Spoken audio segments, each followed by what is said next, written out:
কিশোৰীক অপহৰণ কৰিলে দুৰ্বৃত্তই।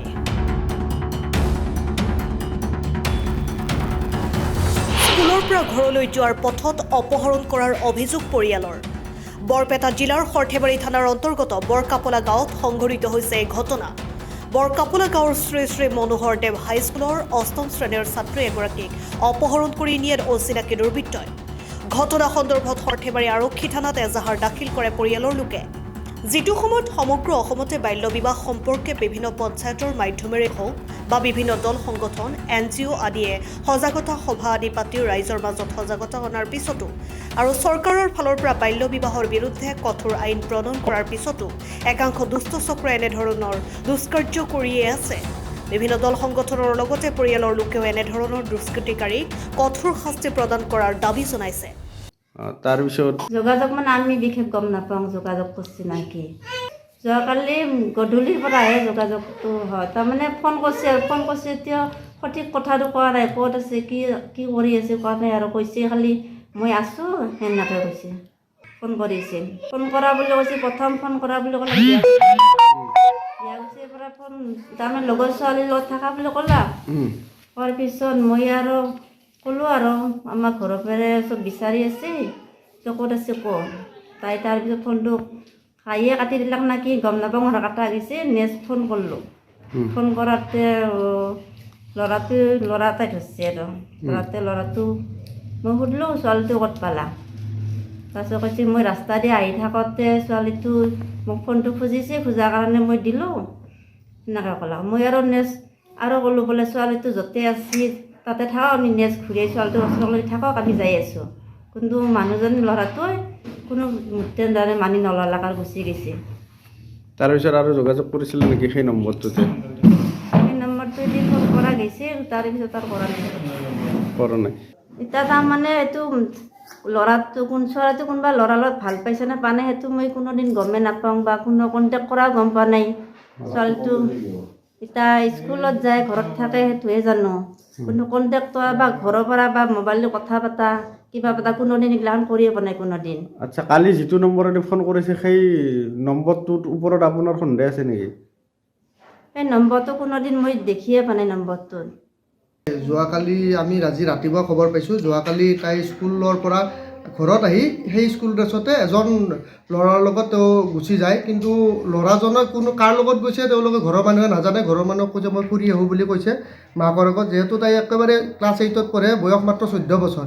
কিন্তু পিছত গধূলি বোলে তেওঁলোকৰ ঘৰত ফোন কৰিছে যে আমাৰ এনেকৈ ছোৱালীজনী আমাৰ ভাইটি এনেকৈ লৈ আহিছে, বাইকজনীয়ে ফোন কৰিছে, তেওঁ হ'ল আমাৰ ইয়াৰ কুকাৰপাৰা বুলি কয়, তাৰ এজন মাইনৰিটি মুছলমান মানুহ, মিয়া মানুহ। কিন্তু তেওঁলোকে এনেকৈ লাভ জেহাদ কৰি তেওঁ ডেকা বুলি পৰিচয় দিছিল। পিছত মাকে ক'লে যে ছোৱালীজনীক বোলে ডেকা বুলি পৰিচয় দি তেওঁ অজ্ঞাত স্থানলৈকে লৈ গৈছে। সেই বিষয়ে আজি ৰাতিপুৱা আমাৰ সৰ্থেবাৰী আৰক্ষী থানাত মাকে এখন এজাহাৰ দিয়ে, কিন্তু বৰ্তমানলৈকে একো ব্যৱস্থা লোৱা আমি দেখা নাই। তাৎক্ষণিক ব্যৱস্থা লোৱা আমি এনেকৈ মন কৰা নাই। কিন্তু এইটো মই প্ৰশাসনক অনুৰোধ জনাওঁ, যিহেতু বাল্য বিবাহ অসম চৰকাৰে বাল্য বিবাহ বন্ধ কৰিছে, গতিকে এইটো বাল্য বিবাহৰ নিচিনা ঘটনা আৰু এইটো এক প্ৰকাৰ লাভ জেহাদ। আৰু তেওঁলোকে এইটো বুলি নহয়, আগতে এনেকুৱা বহুত কেইটা ঘটনা হৈ গৈছে। ইয়াৰ পৰা ছোৱালী লৈ গৈ তেওঁলোকে ৰাজস্থানত বিক্ৰী কৰাও আমাৰ হাতত তথ্য আছে। গতিকে এইবিলাক বহুত হৈ গৈছে।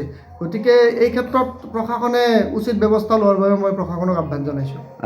এনেকুৱা ধৰণে যিটো এনেকুৱা ধৰণৰ লাভ জেহাদৰ নিচিনা ঘটনা এইটো মাইনৰিটি এৰিয়াতটো প্ৰায় দেখা গৈ আছে, কিন্তু এতিয়া দেখা গৈছে যে আমাৰ মেজৰিটি অঞ্চললৈ এইটো বৈ আহিছে।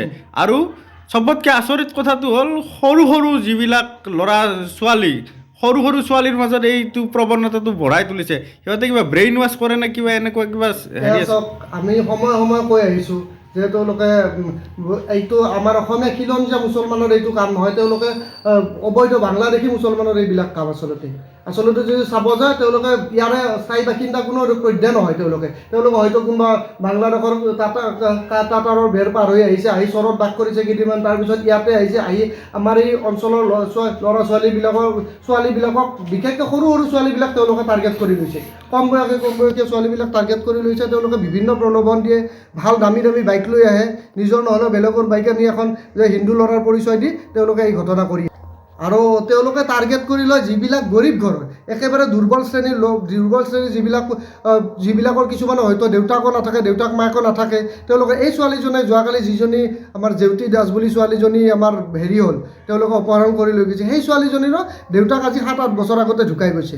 আৰু অকল মাকজনী আৰু সৰু ভায়েক এজন আছে, মাকজনীও ভালকৈ হেৰি কৰিব নাজানে বা উচ্চ শিক্ষিত নহয় মাকজনীয়ে। এইবিলাক তেওঁলোকে মোবাইল এটা মোবাইল দিব, 8-10 হাজাৰ টকাৰে ছোৱালীজনীক এটা মোবাইল দিব, গোপনে ছোৱালীজনীয়ে মোবাইলটো পাই বহুত কিবা কিবি পোৱা বুলি ভাবি এইবিলাক তেওঁলোকৰ ব্ৰেইন ৱাছ কৰি এইবিলাক তেওঁলোকে লৈ গৈ আছে। আৰু লৈ গৈ তেওঁলোকে বিয়া নাপাতে, তেওঁলোকে এইবিলাক লাভ জেহাদৰ বলি কৰি ছোৱালীবিলাক তেওঁলোকে বিক্ৰী কৰি দিয়ে। সেনে উদাহৰণো বহুত হৈছে বা আপোনালোকে মিডিয়াই পত্ৰ আপোনালোকে দেখাই থাকে।